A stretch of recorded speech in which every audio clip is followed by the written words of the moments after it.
Prince Harry smiled as he arrived in Tokyo today and told reporters it was good to see you again ahead of a summit about sport, community and philanthropy.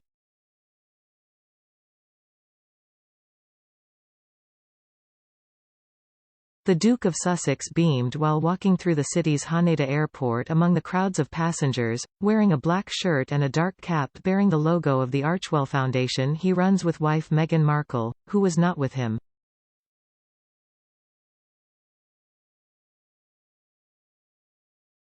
One reporter could be heard off camera asking Harry, "How do you like to be in Japan for the first time in 4 years?" And he replied, "Good to see you again."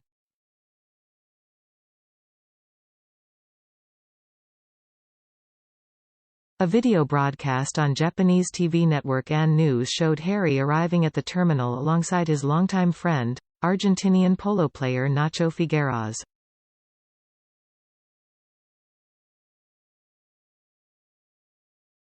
The duo will attend Harry's fundraising Centabale Polo Cup match in Singapore this Saturday, which he has said will help young people affected by HIV/AIDS.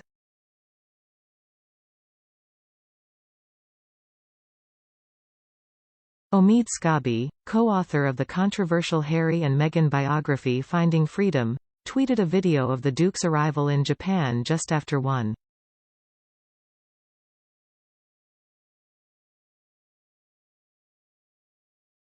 p.m. UK time. He added, "Lots of fans waiting for Harry in arrivals.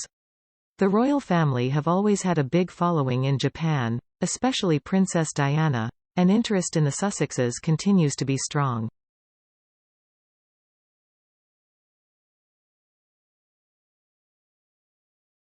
Fun fact: Finding Freedom is one of the few royal books to get a full Japanese release.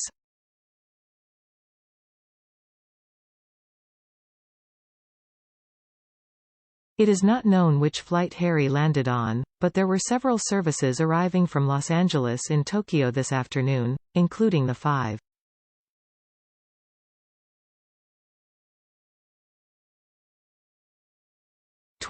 p.m. local time American Airlines flight, a 3:25 p.m. United flight and a 2:20 p.m. American Airlines flight.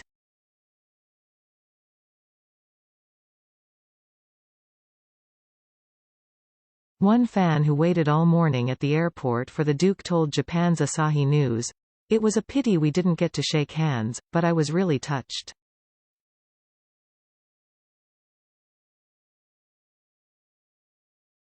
The Royals fanatic said they had also been to England for Harry and Meghan's wedding in 2018, and had seen Prince William in Haneda Airport on his visit in 2015.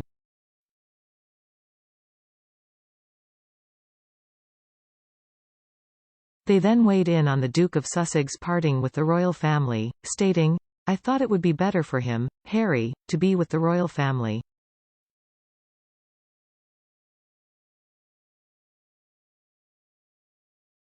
So I think that's a difficult problem." The Duke arrived in Japan ahead of his attendance at the ISPS, International Sports Promotion Society, Sports Values Summit Special Edition tomorrow.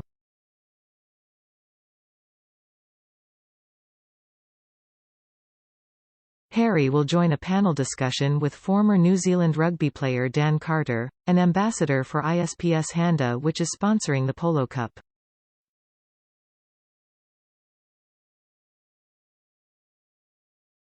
Also expected to be present are Centabale chairwoman Sophie Chandauka and Royal Australian Navy veteran and Invictus Games gold medalist Steve James.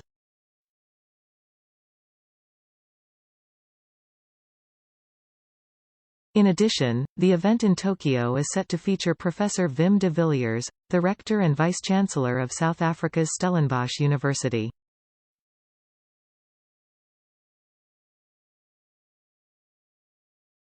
Harry will then stage the Centabale Polo Cup in Singapore on Saturday, with the money raised used to support the organization's Clubs and Camps program, which provides psychosocial support to young people living with HIV.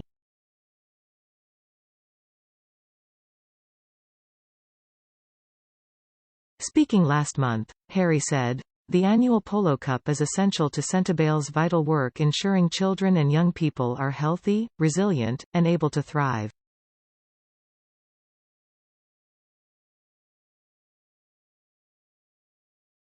The funds raised this year will support our Clubs and Camps program, which provides intensive psychosocial support to young people living with HIV.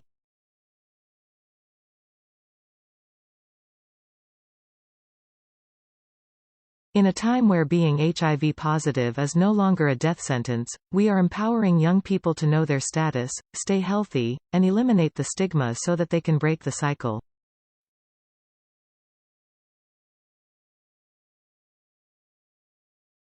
Since 2010, the annual Polo Cup has raised more than £11 million to support Centibale's work with children and young people affected by poverty, inequality and HIV/AIDS in southern Africa.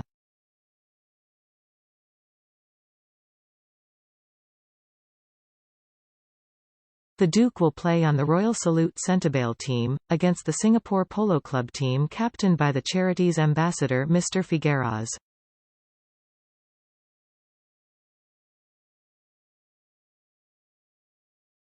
Centibale was founded by Harry and Lesotho's Prince Seeiso in 2006 to help the most vulnerable children and young people in southern Africa receive support to lead healthy and productive lives.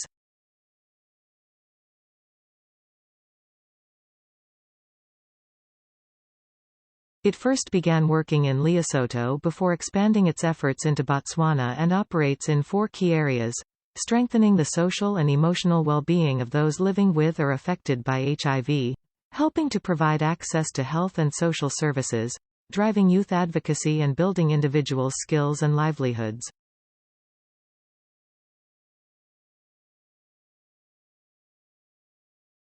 Harry was last in Japan nearly 4 years ago in November 2019, attending the Rugby World Cup final between England and South Africa in Yokohama.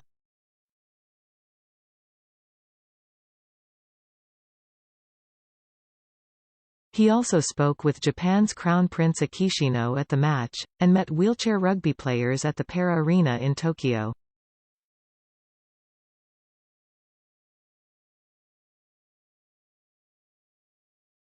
He was still a working royal at the time. Harry's arrival in Japan follows claims that Netflix executives have paid £3 million for the film rights to a romantic novel that Harry and Meghan will produce for the streaming service as part of their £80 million deal.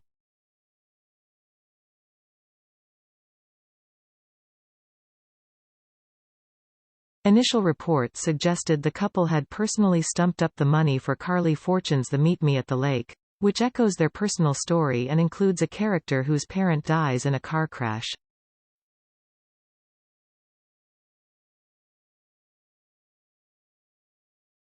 However, an insider has now told Page Six it was Netflix itself that purchased the rights for them to produce a film adaptation under their Archwell Productions arm.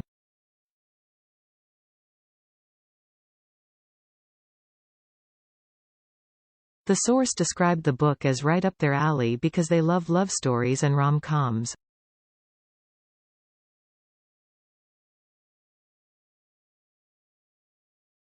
The Sussexes famously wanted to tell their own love story in their bombshell 2022 Netflix documentary Harry Meghan.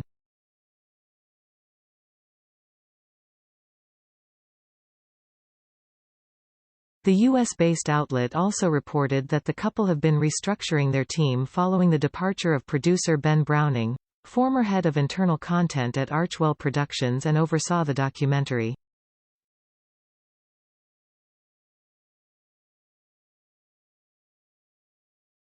They have reportedly parted ways with Archwell's senior vice president of scripted television, Nishika Kumbal, after less than 2 years in the role.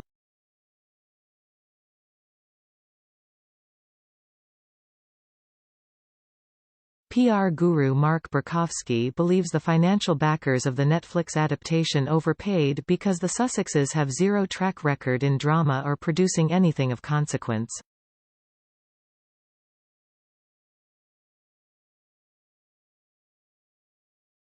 Penguin Random House, the publisher of Harry's global bestseller Spare, probably helped to the deal because Penguin also put out Meet Me at the Lake, he said.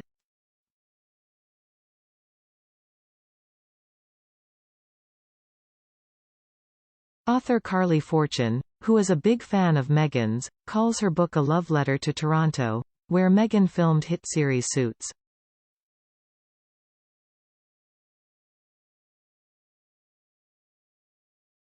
The Duchess could have a personal connection with Ms. Fortune, who worked as a journalist in the city for many years.